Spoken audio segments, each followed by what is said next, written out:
My name is Rachel Carter. I'm 44 years old, and right now I'm staring at my phone in the Skylink Lounge at San Francisco International, trying to make sense of a text that arrived less than 10 minutes ago. Don't come back. No punctuation. No signature. Just those 3 words that felt like a punch to my chest delivered 5 minutes before I'm supposed to board Flight 482 to New York. I've spent the last decade building Neuropulse from an idea scribbled on a napkin into a billion-dollar AI startup. I've closed deals in boardrooms and weathered every bit of venture drama Silicon Valley can throw at you. And I've never felt more powerless than I do at this moment. Because the people who sent that text aren't competitors or trolls or regulators. They're my family. My mother, Karen Carter, sits somewhere beyond these glass windows, sipping her latte, oblivious to my collapse, and my brother Ethan, the new CFO of Carter Holdings, orchestrated this entire stunt to remind me that in their world, family loyalty outranks every achievement. I look up from my phone and out onto the tarmac. A Skylink Airbus gleams under the fading California sun, full of executives and influencers hustling to the East Coast. The hum of terminal chatter and clacking keyboards fades as my mind floods with memories I've tried so hard to bury. I remember the day I got in trouble for skipping dinner to tinker with my first neural net prototype. My mother marched into my makeshift basement lab and ripped my acceptance letter to the Air Force Academy in half, telling me point blank that a girl's place was at the dinner table, not the cockpit. That letter fell like scraps of paper across our kitchen floor.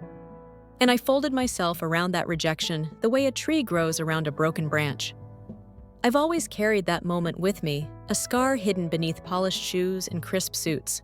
And today, as I stand on the verge of something big, of returning home to pitch our next funding round to potential partners in New York, my family has reminded me who they still think I am, an embarrassment best kept out of sight. When the gate agent calls for final boarding, I tuck my phone back into the pocket of my tailored blazer, clipping the little silver neuron pin Neuropulse's founding emblem that I never take off. It's my symbol of belonging, the only thing I own that proves I'm worth believing in. I didn't grow up with that kind of affirmation at home. I learned it in late nights at the lab in Code and Coffee, in the confident nods of my co-founders, David Kim and Mia Park. But here in this neutral space between departure and arrival, I feel that old familiar itch under my skin, the urge to disappear. To let this moment pass without protest, to shrink so small that nobody bothers me. It's the same impulse that drove me to hang back at family gatherings, the one that makes my heart pound when I see my brother's name light up on my caller ID. I step onto the jet bridge, nodding politely to the flight attendant, Emily Chen, whose crisp uniform and practiced smile betray none of her curiosity. She scans my boarding pass, then glances up at the Neuropulse badge on my lapel. I've seen that look before, the spark of recognition followed by a polite refusal to act on it. Today, though, I need something different. I need leverage. As I step into the cabin, I scan the rows first class, booked solid by tech founders and Wall Street types. Business class, a tangle of laptops and leather briefcases, back rows yawning empty. My original seat assignment was 3A, a window in first class, and yes, they were the best seats I'd ever booked. But now, because of a system update my brother bribed someone to trigger, I've been bumped to seat 27C, middle of the cabin, squeezed between a chatty finance guy and a teenager glued to his phone. That unfair swap should have crushed me, but instead it flares that flicker of determination I've honed over the years. It's the same grit that pushed me to recode Neuropulse's core algorithm at 3 a.m. 3 months ago, when a server crash threatened to erase half our data. So I settle into 27C, cross my legs, even though there's barely room, and pull out my phone again. I screenshot the seat swap confirmation, time-stamped, gate-stamped, and with a few taps, upload it to the private Slack channel I share with Neuropulse's leadership team. Immediately, David Kim's avatar pops up. "What the hell's going on?" I type back. "Family intervention. Seat swap. Humiliation on purpose." Within seconds, a flurry of messages floods in anger, disbelief, threats of legal action, demands to call the gate office. I hold my thumb over the send button on my most explosive reply, feeling the heat rise in my cheeks. But I don't hit send, not yet. Flashbacks cloud my vision. For a moment, me at 18, standing in that kitchen, while my mother tore my acceptance letter, my hands clenched on the counter so tight I left white marks on the chipped formica. My father reading the paper without looking at me. Ethan casually dropping a plate of food in front of me like a ransom note. I remember the disgrace, the humiliation that drove me to pack my duffel and leave with nothing but that pin on my lapel and a heart full of defiance. I didn't want to stay. I wanted to run, and I did. At the academy, I found purpose. I found a code to live by. And I found the raw materials for my first neural net code discipline: precision, the refusal to accept defeat. Those days taught me that success was the only revenge a family like mine would ever respect. Back in the present, the cabin door slides shut with a soft hiss. I tuck my phone away and sit up straighter. The teenager on my right glances up, eyebrows raised. The finance guy on my left offers a sympathetic smile. I'm not sure he knows exactly what he's witnessing, but I sense solidarity in the way he leans away to give me elbow room. Somewhere ahead, my mother and father settle into their seats, probably congratulating themselves on teaching their daughter a lesson in humility.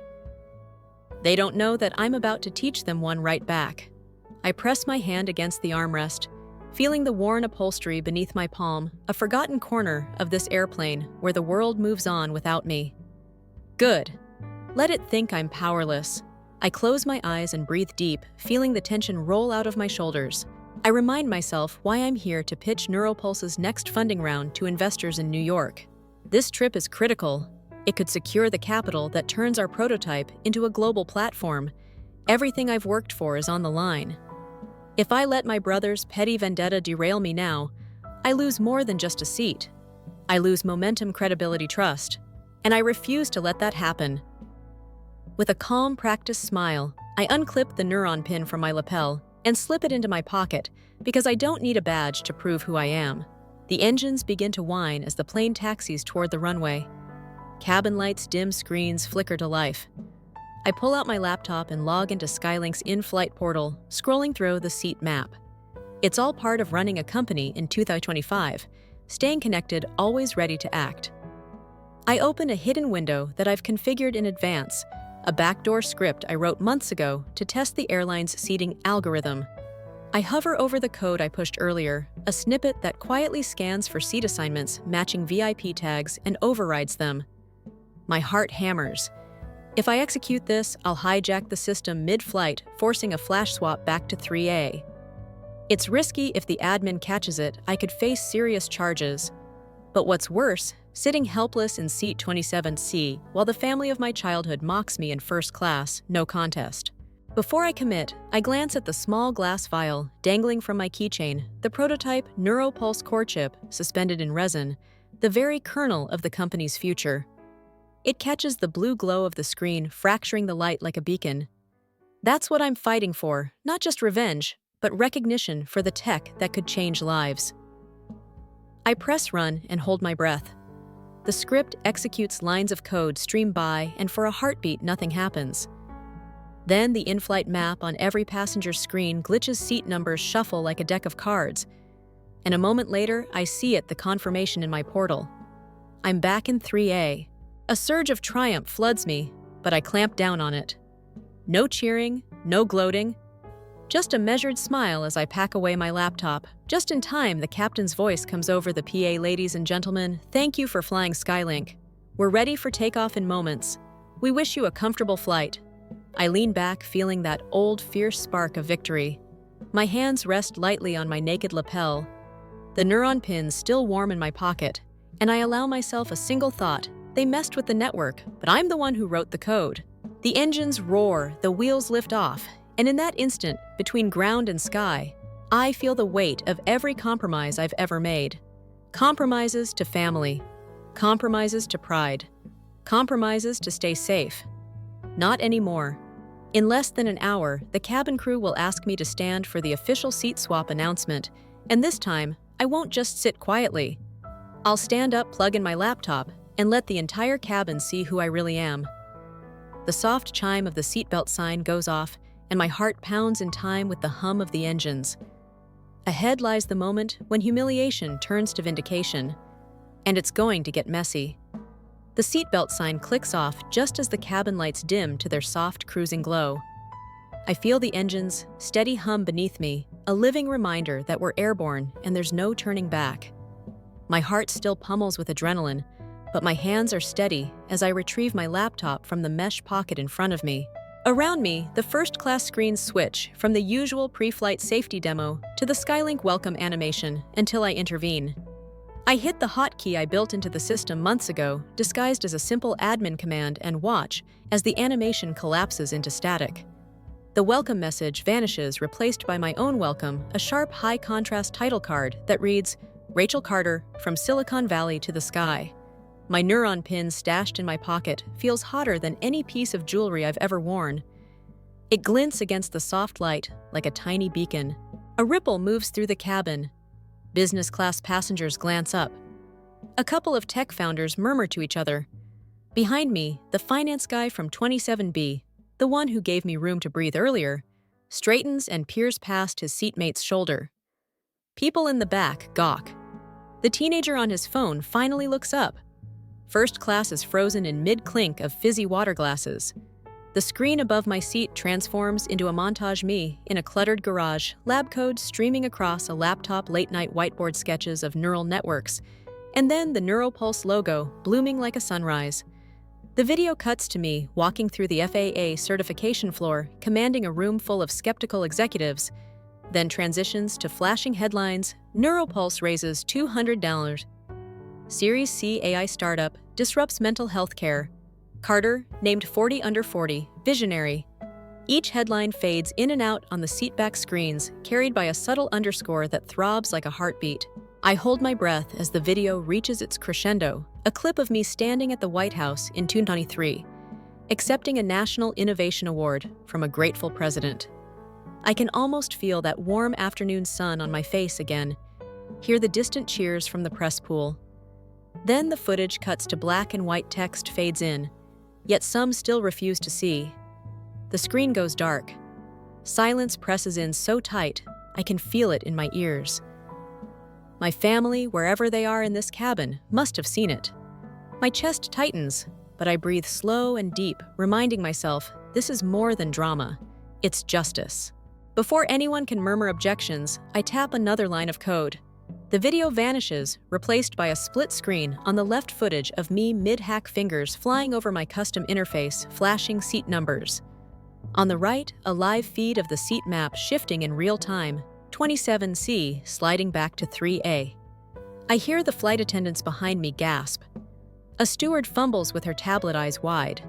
The cabin crew moves hesitantly toward me, but their steps falter. When Jonathan Lee's name appears on the display in the cockpit area, he's been my hidden ally, the one who vouched for me when Skylink's IT team flagged my admin override months ago.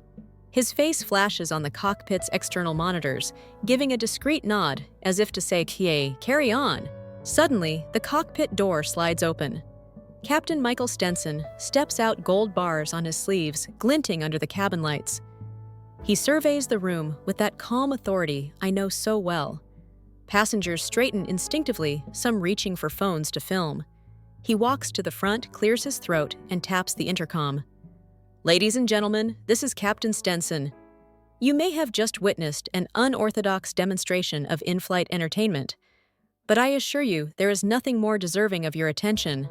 He pauses, and I can hear the collective intake of breath.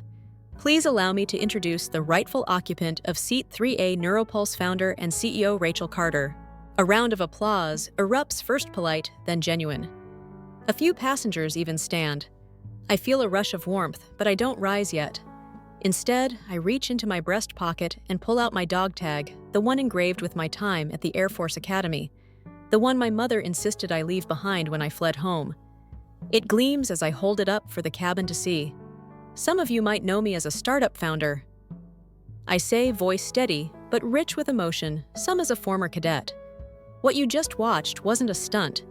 It was a reminder no matter how high you fly, some people will try to clip your wings. But the only opinion that truly matters is your own belief in your worth. Heads nod, eyes glisten with sympathy or admiration, some with both. My family's corner of the cabin remains still. I sense Ethan's jaw clench. I imagine my mother's lips parting in horror. But I don't look their way. I let them simmer in discomfort. Because I'm not here to save their feelings. I'm here to reclaim my narrative. With a single swipe, I hide the dog tag and stand smoothing my blazer. The cabin hushes as I glide down the aisle. Flight attendants part like a curtain. I move backward from 3A toward 27C, now empty, and pause in the middle of first class. I lift my chin, and address every single person on this plane. Today I chose to stand when they told me to sit. I chose to be seen when they tried to erase me. Let this be an example when someone tells you not to come back. Sometimes the only answer is to come back stronger. I pivot on my heel and continue to 27C, feeling every gaze burn into me, feeling power thrumming through my veins. Reaching the empty seat, I sit with purpose, crossing my legs and settling my laptop on my lap once more. I close it gently, hook it under the armrest, and meet the eyes of the finance guy. He raises his eyebrows in approval. The teenager gives me a thumbs up without looking away from his phone. Even the flight attendant nearest me offers a small, respectful nod. First class ripples with renewed excitement, the back of the plane buzzes with whispered retellings. I've turned what was meant to humiliate me into a collective moment of respect. But the fight isn't over. As the cabin settles, I see Skylink's internal security team streaming down the aisle toward me, tablets in hand, ready to demand an explanation. Captain Stenson intercepts them at the bulkhead. I watch him calmly tell them she's in her rights. The system allowed her override. Their faces blanch when they realize the captain's word is final. He gives me a look that says, "You okay?" I give him a curt nod, then turn back to face the cabin. In that moment, I feel every layer of fear peel away. Fear of failure, fear of shame, even fear of legal repercussions. Because standing up for yourself, especially on someone else's plane, is always a gamble. But sometimes the boldest moves yield the greatest rewards. I realize I've not only reclaimed my seat, I've reclaimed my story. The passenger a few rows ahead dabs her eyes. The elderly woman in seat 12B breaks into a proud smile, and the teenage boy finally closes his phone to watch me. My phone vibrates a text from David Kim Legendary. Investors are dying to talk after they see the clips. I tuck the phone away. The cabin lights have returned to normal, but everything feels different. The plane's steady hum now sounds like applause in my chest. Yet even as I savor this victory, a new tension knits across my mind. What will my family do now that their stunt has spectacularly backfired? Will they retreat into silence or lash out in a way that breaks more than my composure? I glance toward the first-class partition, where they sit, shadows behind frosted glass, and notice my mother's hand tremble on the armrest, her fingernails digging white crescents into her skin. The seatbelt sign dings off a second time, signaling the end of the captain's address. Drink service begins. Clink of glasses, soft chatter. But in my soul, a question lingers. I've won this round, but is it enough to make them see me? The victory tastes sweet, but the war with my own blood feels far from over. I settle back in my seat, unspool a breath I didn't know I held, and lock eyes with the teenager who now watches me like I'm a living emblem of defiance. At that precise moment, my phone buzzes again. This time, it's a breaking news alert. Skylink Flight 482, viral video CEO, takes over in-flight entertainment to expose family betrayal. The headline glows on my screen, and I feel the tremor of what's to come ripple through me. As the plane continues its flight toward New York, I stare out the window at the endless sky and realize that above the clouds, even the heaviest storms feel distant. But down below, the fallout has only just begun. The moment the headline lit up my phone screen, my heart sank and soared at the same time. Skylink Flight 482, viral video CEO, takes over in-flight entertainment to expose family betrayal. My thumb hovered over the alert as the cabin lights settled back to their cruising dim, and I realized that nothing on this flight would ever feel routine again. I slipped the phone into my jacket pocket, took a breath, and felt every passenger's eyes on me. The teenager in 27B had dropped his phone in surprise. The finance guy gave me a thumbs up and mouthed, "You okay?" I nodded, though inside I was buzzing. Social media was already feeding the clip to millions of viewers, who didn't know the full story, but sensed the raw truth in every frame. I sat quietly folding my hands on my laptop, letting the hum of the engines soothe my racing thoughts. Just then, I caught a flash of movement at the bulkhead. My mother stepped out, her posture rigid, her designer scarf bunched around her neck like armor. She looked at me with a mixture of fury disbelief, and if I was honest, something that might have been pride. Behind her, Ethan followed, flanked by two men in business casual slacks and Skylink-branded polo shirts, security liaisons, I guessed. The cabin that moments ago had applauded now fell silent, as if everyone were holding their breath, waiting to see which version of me would greet them, the timid girl who ate cold dinners in silence, or the ironclad CEO who hacked a global carrier mid-flight. I rose from 27C, closing the space between us. And when I was 10 feet away, I saw the tiny tremor in my mother's chin. "Rachel," she said, voice low but fierce enough to carry. "What have you done?"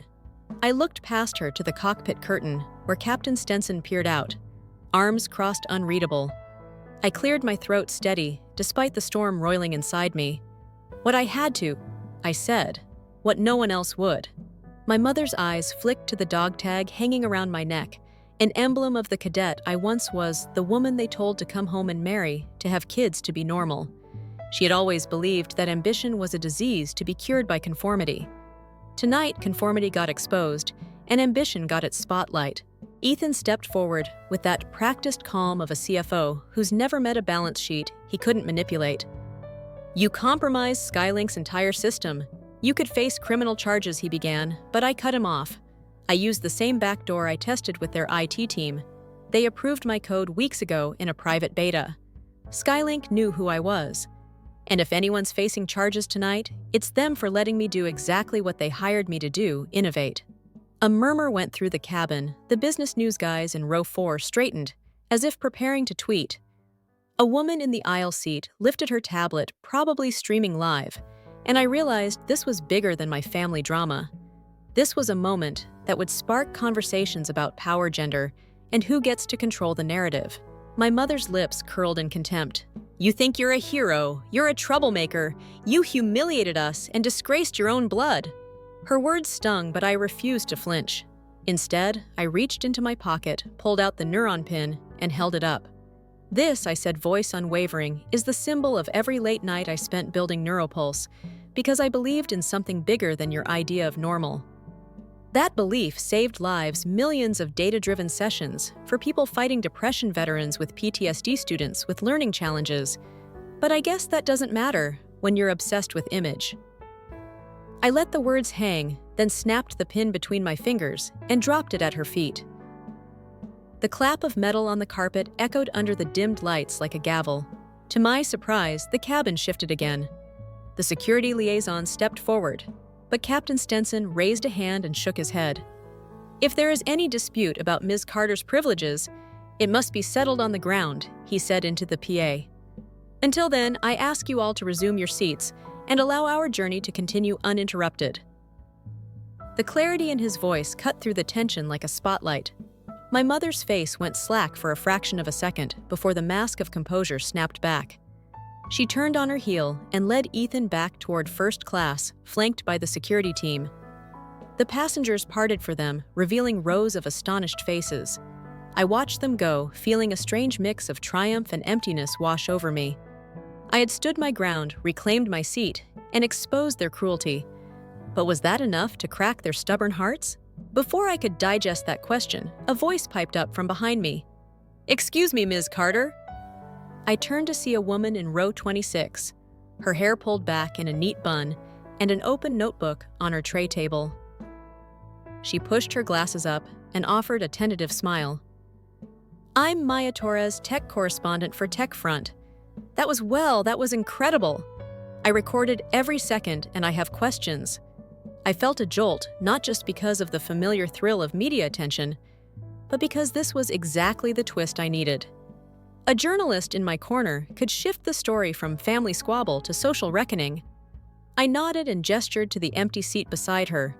"I'm all ears," I said, sliding over so she could sit. As Maya unpacked her recorder and scribbled furiously, I sank back into my seat and let the adrenaline ebb. Around us, the cabin buzzed with renewed energy. Business travelers updated Slack channels. Families passed around tablets. Even the teenager in 27B looked up long enough to give me a curious once-over. I opened my laptop again, but this time instead of code, I typed a quick memo to David Kim Maya on board. Media outlet. Let's prep talking points. His immediate reply, guide the narrative, frame it as resilience, not revenge, popped up, and I smiled. That was exactly my plan. This wasn't simply a stunt, it was a narrative intervention, a social mirror held up to the world. Maya turned to me, recorder poised. Can you walk me through why you chose to go public to do all this? So many CEOs would have just sat down and swallowed their pride. I took a breath and thought of the countless times I'd swallowed rage at board meetings, when I was talked over at conferences, when my accomplishments were credited to the team at my own wedding shower, when the questions were all about grandchildren, not groundbreaking algorithms. Because silence is the default trap, I said, voice low. If I sat down again, I'd be telling the world that it's okay to erase someone's worth. I've seen how quickly people will believe a lie if it's more comfortable than the truth. Maya's pen flew over the page. I continued. Technology is supposed to empower us, but it can only do that if we use it to amplify the voices that are silenced, not the ones already loud enough. She nodded and jotted more notes. And, your family? She asked, eyes gentle. What do you hope they see? I paused, the hum of the engines filling the gap. I pictured my brother watching headlines scroll by on his phone, my mother sipping her champagne in first class, convinced they had silenced me. I hope they see that I never needed them to validate me, that the people I built this for, patients, clients, even strangers on this plane, are the only validation I need. The recorder clicked off, and Maya leaned back, a smile of admiration in her eyes. That's going to make one hell of an article. With that, she packed away her notebook and handed me her card. If you need anything, contacts, follow-ups, call me. I took it, noticing the grain of the cardstock and the sleek logo of TechFront. It felt like a lifeline, proof that my story was resonating beyond these aluminum walls. I slipped the card into my jacket next to the pin I'd discarded and the dog tag I'd brandished. They were all symbols now, a discarded past, a forged identity, and a new alliance written on a reporter's card. Behind me, the in-flight chime sounded a signal that cocktails were on their way. The flight attendants moved down the aisle with trays, and I allowed myself a moment of normalcy, a glass of sparkling water ice clinking, a condensation sliding down the flute. I watched the bubbles rise and felt my pulse finally ease. Around me, the cabin was transforming back into a high-flying community, but with a newfound edge. People glanced at their screens, whispered about trending hashtags, prepared to ride the wave of the biggest aviation story of the year. Yet even as I sipped and strategized with Maya about headlines and talking points, I caught my reflection in the window. My silhouette against a sea of clouds, glowing gold in the fading sunset. I saw a woman who had risked everything. Her reputation, her safety, even her family ties for the sake of truth and respect. I saw the tension lines around my eyes, the faint quiver of my jaw when I fought back tears during the video, the strength coiled beneath my calm exterior. And I realized that the real risk wasn't hacking an airline or humiliating my kin. It was exposing the raw wound of abandonment, the life sentence my family had imposed simply because I refused to conform to their mold. The thought settled in my chest like a stone, heavy, but strangely liberating. Because if I could face that wound, I could face anything. The cabin lights dimmed further for dinner service, and a hush fell as silver carts rolled through the aisles. I exchanged a look with Maya, shared recognition that the next moves would matter even more than the video stunt. I folded my hands on my lap, steadied my breath, and felt the hum of the engines beneath me. Ahead lay New York, a city that never sleeps and never forgets a good story. Behind me lay a family fractured by pride and fear. And in this moment, between departure and arrival, I realized I wasn't just flying toward a pitch meeting, I was flying toward a reckoning. The flight attendant paused at my row, offering menus. I shook my head politely. "I'll pass," I said. She gave me a curious look but moved on. I leaned back, watching the clouds slip by in streaks of orange and purple. thinking about the headlines Maya would write, the investors who'd call, and the family who'd finally watch the full story unfold. And as the cabin door to the cockpit closed with a soft click, I felt that familiar flicker of determination ignite anew. The journey was far from over, and somewhere up ahead, a storm was gathering. The wheels hit the tarmac with a gentle jolt that echoed through my bones, and for a moment, I sat perfectly still, eyes closed, letting the vibration ground me. We'd landed in New York exactly 3 hours after departure, but it felt like 3 lifetimes had passed in the air. I let out a breath I hadn't realized I was holding and unclicked my seatbelt. Around me, passengers shoved their bags into overhead bins, chatted about ground transportation and dinner reservations. But I felt detached adrift in that peculiar post-flight haze where adrenaline and exhaustion mingle. I gathered my things, laptop, phone, dog tag, the teal business card from Maya, and stepped into the aisle. A handful of fellow travelers offered smiles or nods, a tacit, "You made it." It was a small kindness, but after the emotional whirlwind in the air, it felt like sunlight on my skin. As I walked down the jet bridge, the press pack I'd half expected was already there.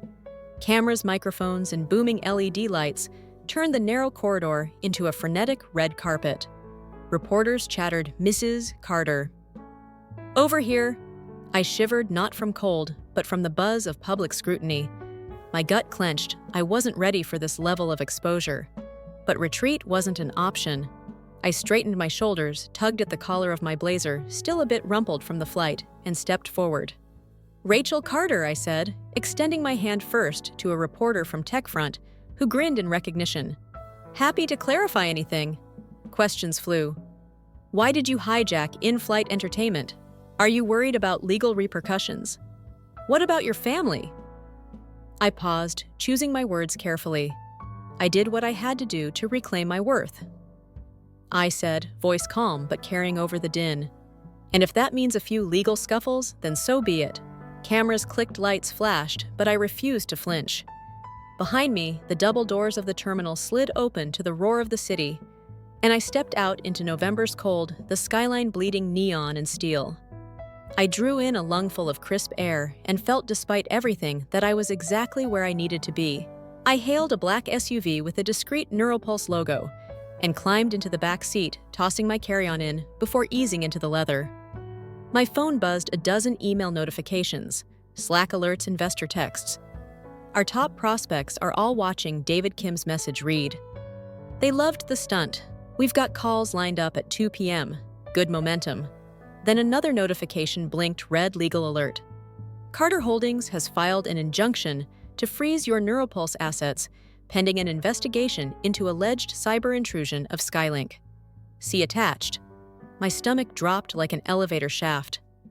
I tapped to open the PDF boilerplate legalese sealed by Carter Holdings' legal counsel, demanding an immediate freeze on all corporate accounts, claiming I abused privileged system access to commit fraud.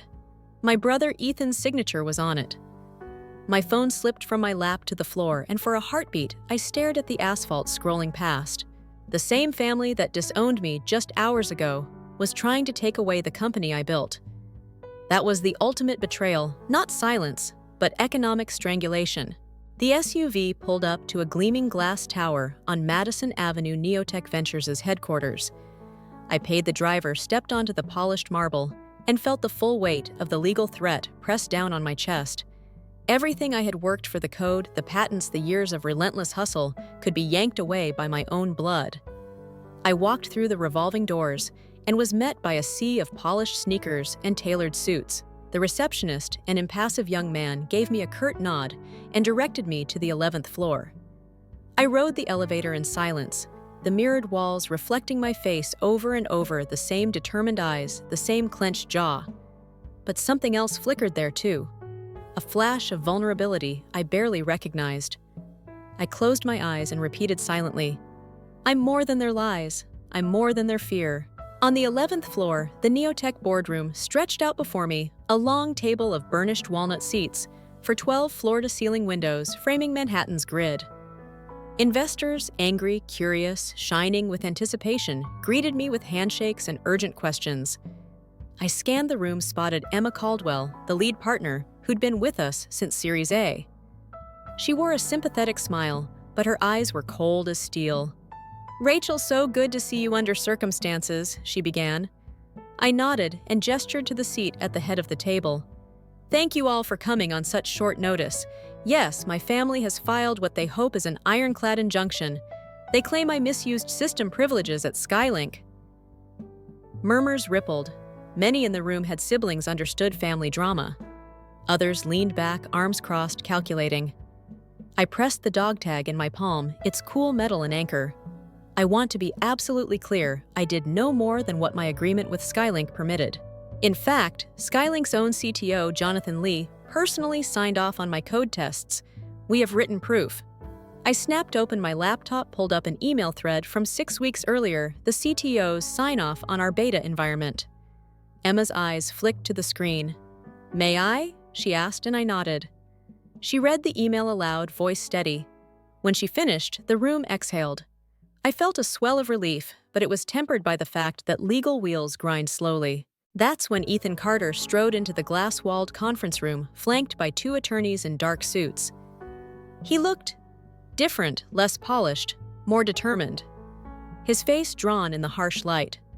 My breath caught. He had never come into my world on my terms. "I'm sorry to interrupt," he said, voice even. Everyone turned. My allies and skeptics alike faced him.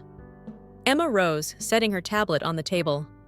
"Mr. Carter," she said politely, "we're in the middle of a briefing on what she did and the damage she caused." Ethan interrupted. His eyes flicked over my investors, then settled on me. "This is my sister's company," he said. "I know her better than anyone, and I know she's capable of reckless, unilateral actions that put us all at risk." A pause heavy with accusation. "I'm here to represent the rightful interests of Carter Holdings and our shareholders. We intend to pursue this injunction to protect Skylink's proprietary data and rid Neuropulse of its reckless CEO. Silence, the kind of silence that amplifies every tiny noise, the hum of the air purifier, the scrape of a pen on paper, the distant honk of taxi horns 3 blocks below." My jaw clenched around invisible grit. He thought he could muscle in and take control by flexing our shared last name. But this was my domain now. I picked up my dog tag, held it up, and let my voice carry. This dog tag represents the oath I took to uphold integrity and protect lives. Not nepotism, not boardroom politics. Integrity. I pointed at the attorneys behind him. "If you want to challenge me, fine. But you'll find nothing but proof I acted within legal and ethical boundaries." I closed the laptop, leaning forward.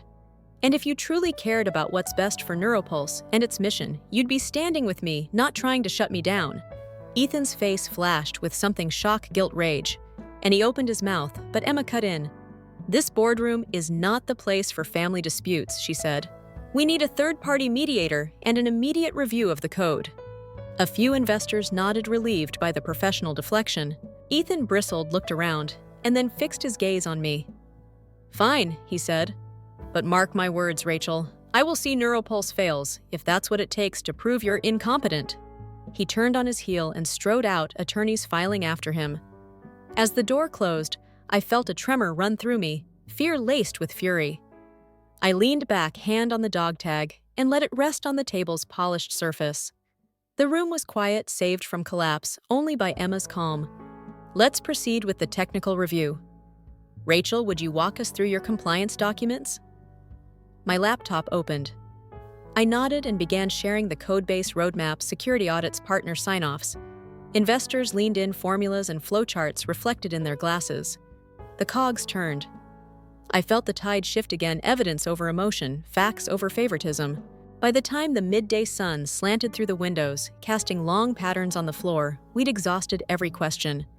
The Neotech board promised a swift resolution, a 48-hour expedited audit, full access for Skylink's security team under NDA, and a provisional release of 20% of frozen assets to cover payroll. It wasn't a complete victory, but it was enough to keep the lights on and the team paid. Emma offered me a sympathetic look as we shook hands. "You did good," she said softly. "This could have gone so much worse." I smiled, but it felt brittle elation laced with dread. Outside the city thundered on deals being struck, people rushing to lunch, the unrelenting pace of New York driving on indifferent to my triumph. I left the boardroom, feeling both triumphant and hollow. My steps echoed down the marble halls as I headed for the garage. The black SUV idled outside, engine humming. I climbed in, sank into the seat, and closed my eyes. The driver slid a bottle of water across the console. I accepted it with a nod. My phone buzzed another alert. This time, a Twitter thread from Maya had gone viral, trending in tech circles. CEOs in-flight takeover sparks. Debate on gender bias in tech. Hard, she deserved it. I scrolled agreement, outrage, admiration, calls for resignations, calls for policy changes, heated arguments about proprietary rights versus public interest. It was messy, volatile, beautiful. Social media had joined my battle, and now the arena was bigger than my family, bigger than Carter Holdings, bigger than Skylink. It was a cultural flashpoint. As the SUV merged into midtown traffic, I stared out at the blur of yellow cabs and glass towers. I felt battered but alive, like a warrior, just off the battlefield, wounds stinging, but spirit unbroken. I traced the outline of my dog tag through my jacket lining and thought of the vows it represented, the same vows I would carry into the next fight. Because part of me had hoped that my family's public humiliation would soften them, make them see me as a person rather than a threat. But that hope was naive. They had doubled down on power, on money, on blood ties. And now it was my turn to prove that my worth wasn't determined by birthright or board seats. It was determined by my own courage and convictions. The driver dropped me at a nondescript brownstone a few blocks from Neotech.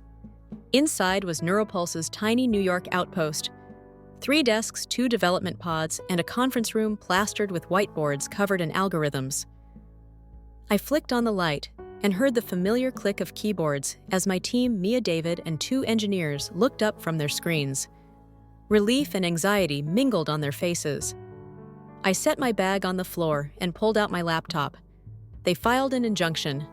I said, voice quiet but firm, "But we've got a provisional release. We're good for payroll and client commitments." I paused, letting the news settle. "But we need a plan, Titan. Security, prepare for the audit, and if worst comes to worst, a contingency launch of our backup infrastructure offshore." Mia leaned forward, eyes bright. "We knew you'd get us through." David cracked a smile, though tired lines rimmed his eyes. "Now let's show them what we're made of." We huddled around the board, goatskin-bound notebooks, open markers squeaking across glass as we sketched out our defense. And in that cluttered room, surrounded by people who believed in me, I felt that spark again, the same fierce flame that had driven me to storm a plane, to face down my brother in a boardroom, to stand firm when the world told me to sit. It glowed brighter now, fueled by solidarity and purpose. Outside, the city lights flickered on each window, a story, each street, a pulse of possibility. I closed my laptop, feeling the buzz of strategy in my veins. "Tomorrow," I said softly, "we fight." The others nodded, determination etched on every face. And as I looked around that small room, I realized that success isn't handed to you by birth or by family favor. It's earned in moments of risk, moments of defiance, moments of unshakable belief. I turned off the lights and stepped into the night. The dog tag heavy in my pocket. The neuron pin still stashed in my bag. A quiet testament to where I'd come from and where I was going. The city wrapped around me in its ceaseless hum, each breath of wind carrying fragments of honking horns and distant laughter. I inhaled deeply, squared my shoulders, and walked down the block toward the subway, ready for the next chapter. Because the hardest battles aren't fought on airplanes or in boardrooms, they're fought in the quiet chambers of your own heart, where courage takes root and refuses to let go. And mine was just getting started. I stepped off the subway into the chill of early morning, the courthouse steps looming ahead, like a gauntlet I'd spent months preparing to run. My breath curled in the air as I pressed a hand to the neuron pin still clipped inside my jacket. Its weight a constant reminder of the oath I took. Not just to revolutionize AI for mental health, but to stand for truth when everyone else chooses convenience. Behind me, the bronze plaque on the courthouse door read, "United States District Court for the Southern District of New York." and I felt a familiar knot in my stomach. This was more public than any boardroom, more consequential than any in-flight demo. With every step up the granite steps, I imagined the headlines: Tech CEO faces Federal Audit Family Feud, Goes to Court AI Ethics versus Corporate Power. I told myself, focus on the mission, not the drama. Inside the vast marble lobby, echoed with footsteps and hushed conversations. Press badges and camera crews clustered at the entrance to courtroom 14A, and I sensed their lenses trained on me even before I reached the metal detector. The guard paused, lifted my badge, and waved me through. Ms. Carter, counsel, the usual. I breathed a small sigh of relief. I wasn't just the CEO accused of hacking.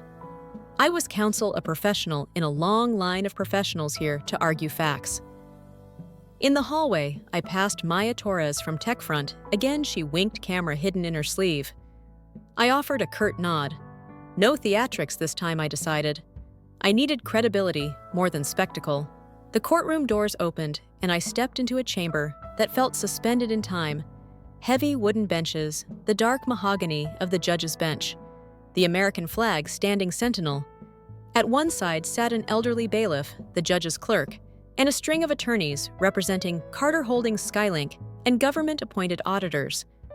At the other side, behind a long table, I saw my own counsel, Emma Caldwell, in her charcoal suit, flanked by two sharp-eyed litigators.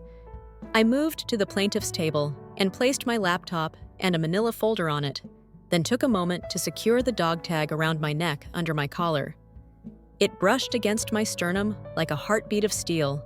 Judge Reynolds entered, robes whispering, and everyone rose. He settled into his high-backed chair, glasses perched on the tip of his nose. Please be seated. He looked around, then fixed me with a clear-eyed gaze. Ms. Carter, this court is convened to address the petition filed by Carter Holdings seeking an injunction against your alleged unauthorized intrusion into Skylink's network. We will begin with opening statements. I cleared my throat, heart thudding, but my voice emerged calm. Your Honor, ladies and gentlemen of the court, Neuropulse did not commit intrusion. All code executed on Flight 482 was within the scope of a private beta environment authorized by Skylink's CTO. The true issue at hand is whether family privilege can override contractual and ethical obligations.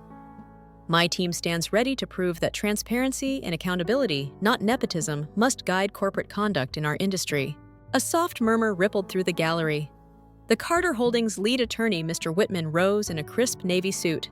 Your Honor, what we have here is a blatant misuse of administrative privileges. Ms. Carter seized control of an airline's operational systems without proper oversight, endangering hundreds of passengers. We seek to preserve public trust and protect proprietary data by enforcing an injunction. His words landed like stones. I felt their weight, but held my posture. The judge nodded, signaling for the auditors to present evidence. The next 2 hours blurred together as auditors displayed logs, timestamps, network packets, dry details that should have favored me since I'd meticulously documented every test. But Mr. Whitman objected to everything hearsay, irrelevant, overbroad. Each objection slowed the proceedings, forcing Emma and me to retrace steps, produce emails from Jonathan Lee's Skylink account, screenshots of our formal test requests, and even the signed NDAs. At one point, the judge frowned. Ms. Caldwell, perhaps you could present the original approval email directly. Emma nodded, lifted a printout, and placed it under the judge's nose. He read the single sentence, Rachel Carter's beta access approved for testing administrative scripts, then looked up. Noted. Let's proceed. I exhaled, feeling a surge of relief, but knew the hardest part lay ahead. After the break, it was my turn on the stand. I stood smoothing my blazer and walked to the witness box. The room contracted around me. The jury box was empty. This is an injunction hearing, but the public gallery was packed. Engineers, investors, journalists, even a few Skylink employees in uniform. I looked down at the manila folder on the desk in front of me. Exhibits, transcripts, the dog tag pressed between pages, like a secret witness. The bailiff swore me in. I placed my hand on the folder. Do you swear to tell the whole truth, and nothing but the truth? I do. My voice echoed. Then Mr. Whitman launched into a cross-examination designed to trip me up. Ms. Carter, are you telling us you typed those commands yourself? I nodded. Yes. He sneered, a hint of personal contempt in his tone. And you weren't concerned that overriding the in-flight entertainment system could interfere with safety protocols. I met his gaze. That's precisely why we confined our script to the seat assignment subsystem, a non-safety critical segment isolated from avionics. I pointed to a network schematic. This firewall here between passenger services and flight controls was never breached. Heads nodded. He shifted, desperation creeping in. But you did it anyway. No one forced your hand. I paused, then said softly, Your Honor, because no one else would. When my own brother tried to erase me, who would stand up?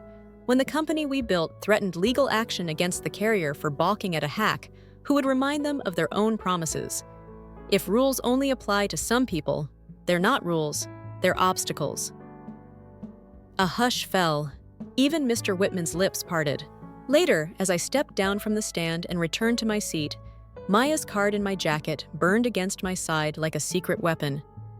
In the gallery, I caught a glimpse of my mother, her eyes glossy, her posture stiff as if she were trying to hold in a storm. I wondered what she saw then. The daughter who dared to confront a judge refused to bow to privilege, refused to let her family define her. I didn't know if she felt shame or pride, but I felt something shift within me, a tipping point. The mission I'd set out on that plane had expanded. It was no longer just about seat assignments or corporate feuds. It was about a larger question of who gets to wield power in tech, and whether courage could crack open doors that privilege chains shut. The judge called for closing arguments. Mr. Whitman spoke first, his voice rehearsed. In our view, Ms. Carter's actions constitute a breach of trust and a risk to public safety. We urge this court to grant the injunction. Then Emma rose, her tone unflinching. Your Honor, what Ms. Carter did was extraordinary, but not unlawful. It was a demonstration of transparency executed with full approval. To enjoin her is to punish a whistleblower and reward obstructionists. We ask you to dismiss the petition and reaffirm that contract law and corporate ethics stand above family feuds.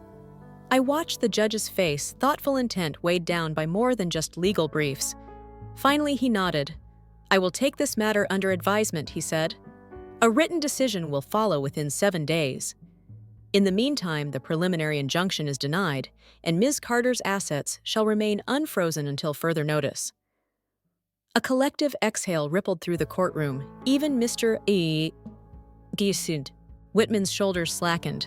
As we packed up, I felt a wave of triumph, but it was tempered by exhaustion and one gnawing doubt: 7 days was a lifetime in tech. Investors could pull, servers could go offline, the media could pivot to the next scandal, and Carter Holdings wouldn't stop. They'd bait me with legal twists, delay tactics, and a social media war. They had resources to sustain far longer than I did. I stepped down the bench, gathering my exhibits. And in the hall outside the courtroom, the press surged. Flashbulbs popped. Ms. Carter, are you celebrating? What's next? Any message for your family? I raised a hand to still the chaos, and they fell silent. I let the neuron pin glint in the overhead light. The fight isn't over, I said, voice carrying. But every system has a back door, and I've just opened mine. That night, back at the brownstone office, I sat with Mia and David around the whiteboard strategies scrawled in neon markers. We'd survived the hearing, but the real battle to secure Neuropulse's future was just beginning. A message chirped on my laptop from an unknown sender, just to name AT, the email subject. I know what you need.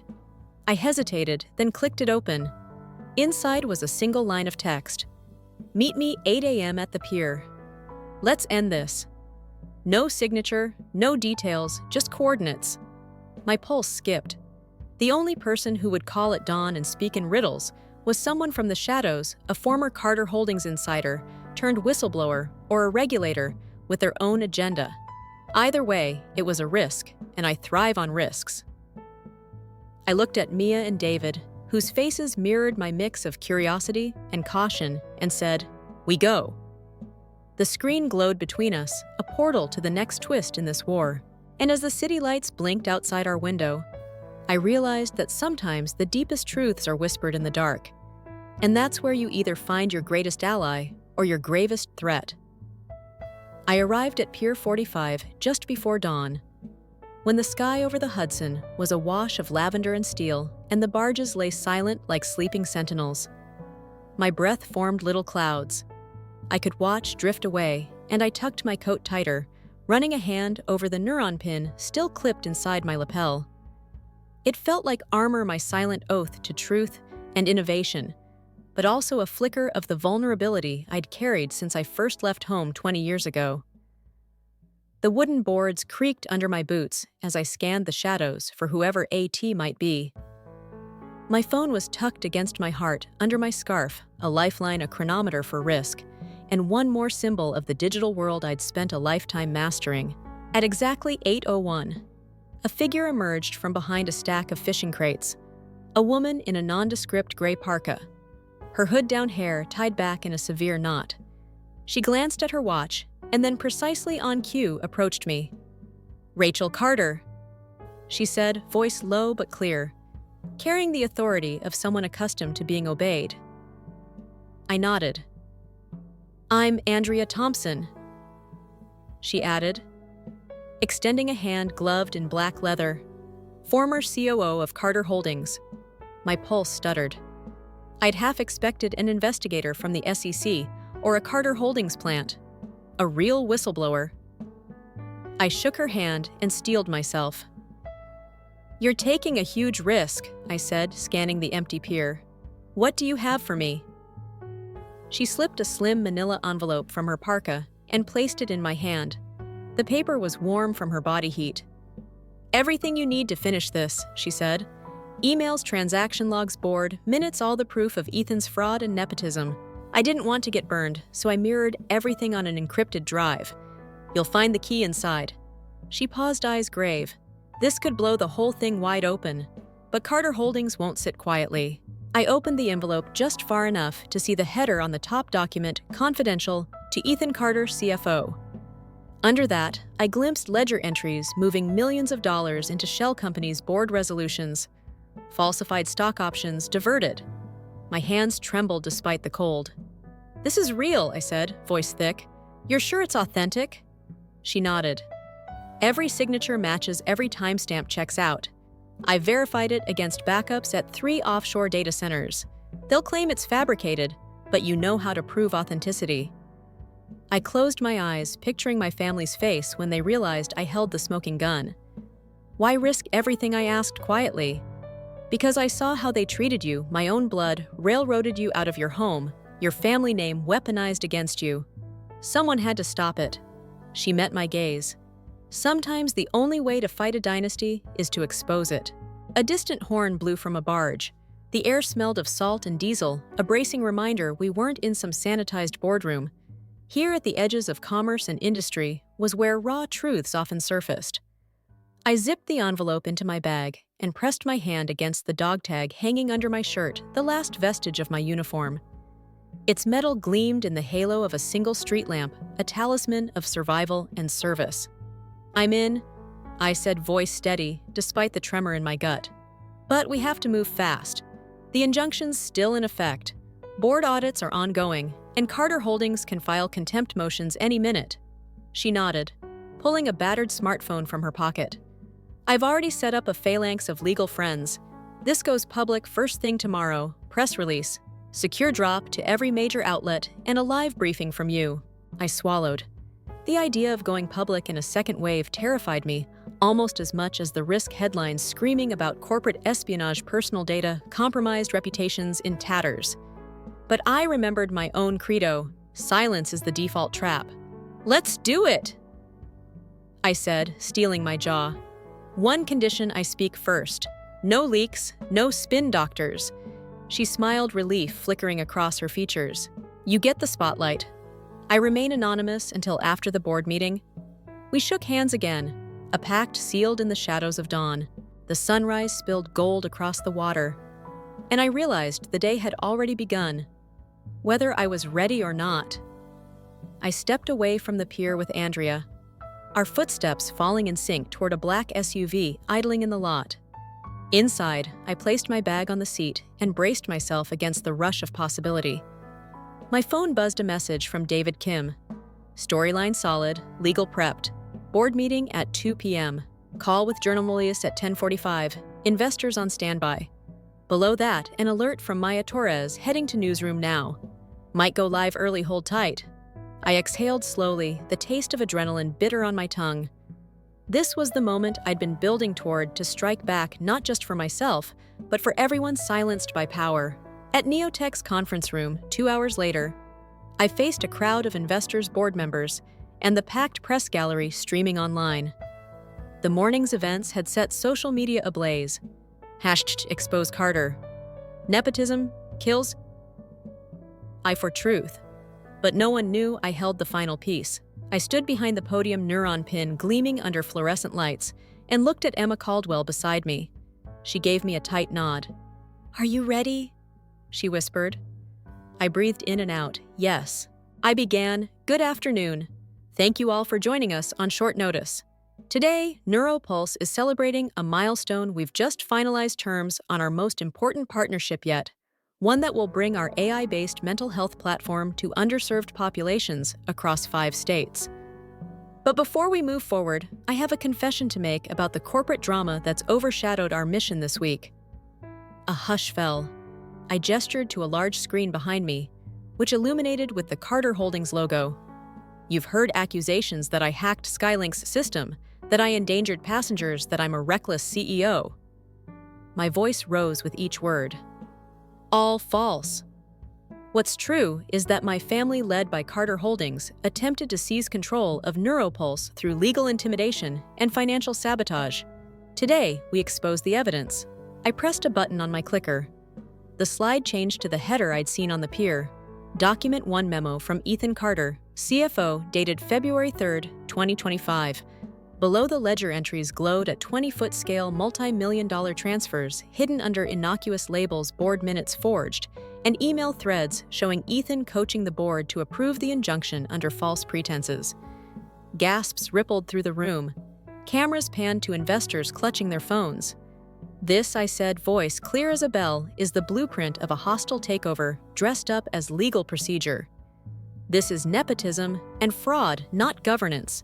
And if we allow it to stand, not just NeuroPulse, but every company with potential will know that family ties trump ethics." I paused to let the words land. Then I clicked again, slides of metadata logs demonstrating Andrea's impeccable chain of custody, and Skylink's CTO's signed authorization for my beta tests. And this, I said, is the record of collaboration, transparency, and respect for contract law. Emma watched me from the side, expression fierce. I continued, "We're not asking for forgiveness. We're demanding accountability. Carter Holdings has violated public trust. I've instructed my counsel to file a countersuit for damages to remove Carter Holdings' director seats and to restore full control of NeuroPulse to its rightful board, one that represents innovation, not inheritance." The room crackled with energy. Journalists began typing at furious speed. Investors whispered behind their hands. Emma tapped her tablet to confirm the press release, auto-publish, was live. On social feeds, the story was trending, and public sentiment was swinging like a pendulum, first shock, then outrage, then unwavering support for the underdog who dared to fight back. I let the momentum build, then closed with a statement that felt both personal and universal. Innovation thrives when merit, not nepotism, governs our halls. NeuroPulse's mission is to restore mental well-being through technology to give people a voice when they feel unheard. Today, we demonstrate that courage, transparency, and integrity can prevail even against the most entrenched dynasties. I stepped away from the podium as cameras flashed, feeling the power shift beneath my feet. I spotted my mother near the back. I had specifically invited her, and for a moment, our eyes met. Her face was pale, lips parted in a silent moment of recognition. I gave her a small, steady nod of acknowledgement. "I see you." Then I turned and walked out, Emma at my side, shields and pens aimed at my retreating back.